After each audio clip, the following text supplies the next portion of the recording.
Now, The Age has a report today that, in fact, the government had loud warnings about a blowout in the Commonwealth Games, well, a considerable amount of time before they announced it. Oh, it's clear now, Neil, that the government lied. And I don't use that term lightly. I know it's a serious charge to make, but they lied. They went to the May budget knowing that the $2.6 billion figure that they'd had in the previous year's budget, which was affirmed in this year's budget, was wrong. They knew it was wrong. They did nothing to correct it so we, as all Victorians, could know that it was the wrong figure. And that's why I'm convinced that there was no money in the federal budget for that very reason. They knew, and I'm tipping the federal government knew as well. I'm not saying who particularly knew, but they all knew, and they didn't tell us. They lied to us. It's just unconscionable. So what do you do about it? You want a parliamentary? Yeah, we want a parliamentary. We've got to try and get to the bottom. I know, but we've got to keep trying, because I know the government's resistant to this. And I should say, Jacinta Allen, no ifs or buts, she's got to resign, and she should do it today. Well, she won't do that. Right? You know, but she's got to do it.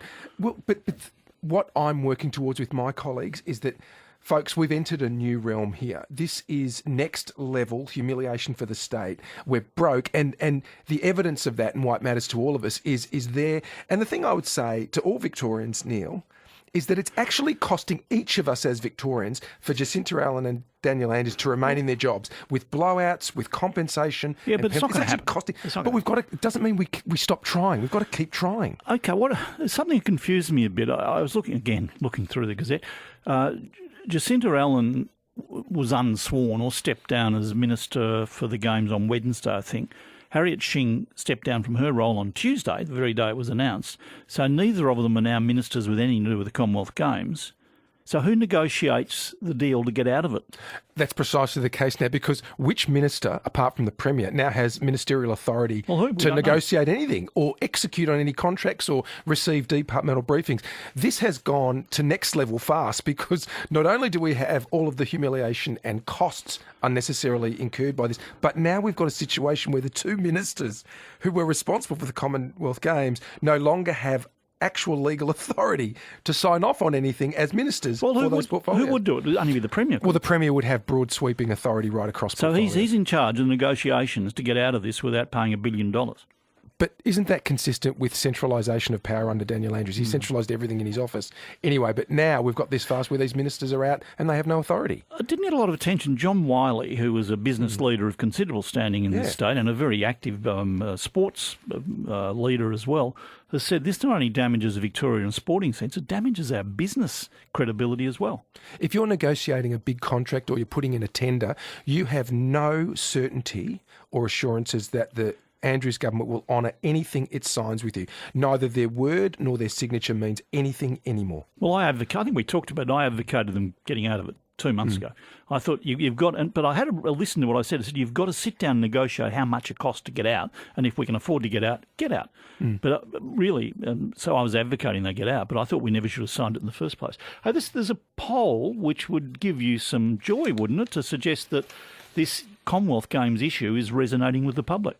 I've never seen an issue where people have reacted in this way. And it's not just Victorians, it's the country and it's that global community, particularly the Commonwealth.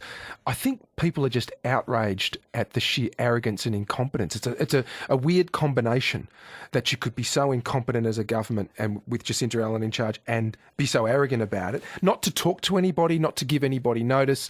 As you said a moment ago, if they knew they didn't have the dough to make it happen, how can they have gone through with the budget, not alerted us to the issues, and then have dropped it with, I think it was 8 hours notice in the case of the Commonwealth Games Association? Just thinking, with these ministers now unsworn as ministers for the Games, if you raise it in Parliament, who do you question? That's a very good question. And in fact, I'm thinking on the spot, I think it probably has to go to the Premier. Which might be why it's been done so quickly, so he can handle it. But it's a further embarrassment because you do need to now have somebody negotiating and trying to get Victoria out of this mess, even though it's now going to cost all of us as Victorians, who knows, anywhere between $1 and $2 billion on our estimate. Final question. I was looking at the ABS data. Unemployment in New South Wales, 2.9%. Victoria, 3.7%. Yeah. Those figures came out. I mean, it just shows we've got more to do, much more to do on those. All right. Will the Commonwealth Games last 3.5 years till the next election? Well, we will have all forgotten about it by then. Look, I think it adds to a story of just gross incompetence. And I think now Victorians are reacting, and I've had, so many conversations over the last few days. People are now over it. And I got a sense in the early months of my leadership that people were there was a kind of resignation that you can't hold Andrews to account. He's this kind of, they call him Teflon in some quarters. And I say to people, no, everyone is accountable to the people. And I say to all of our listeners, let's keep going. We're on the way to holding this government to account. We've got more work to do. But for the first time, I feel that Victorians are really speaking up and saying we're not going to cop this.